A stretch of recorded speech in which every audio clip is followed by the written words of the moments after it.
اسمع وتأمل. قل يا عبادي الذين أسرفوا على أنفسهم قل يا عبادي الذين أسرفوا على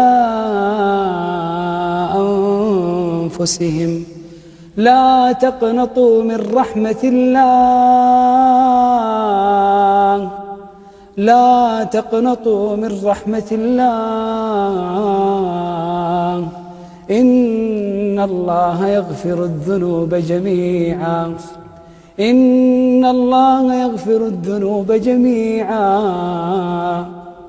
إنه هو الغفور الرحيم. إن الله يغفر الذنوب جميعا، كل الذنوب؟ كل الذنوب يا شيخ. الله عز وجل يقول وهو الذي يقبل التوبة عن عباده ويعفو عن السيئات حتى لو ما يصلي؟ ويعفو عن السيئات حتى لو كان عاق لأمه وأبوه؟ ويعفو عن السيئات حتى لو كان غارق في الربا؟ ويعفو عن السيئات ويعلم ما تفعلون. لا إله إلا الله. شيخ علي، من رحمة الله عز وجل أن الله تبارك وتعالى هو ينادي الشخص لأن يتوب إلى الله.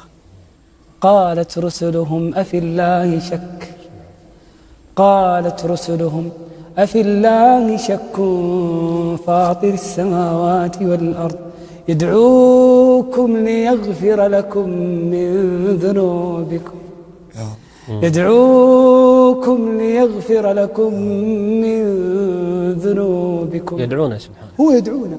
الله عز وجل يقول فقلت استغفروا ربكم، ماذا قال بعدها؟ إنه كان غفارا وإن عظمت الذنوب. الله، وصيغة غفارة يعني مو شوف غفار يا الله، وإن عظمت الذنوب.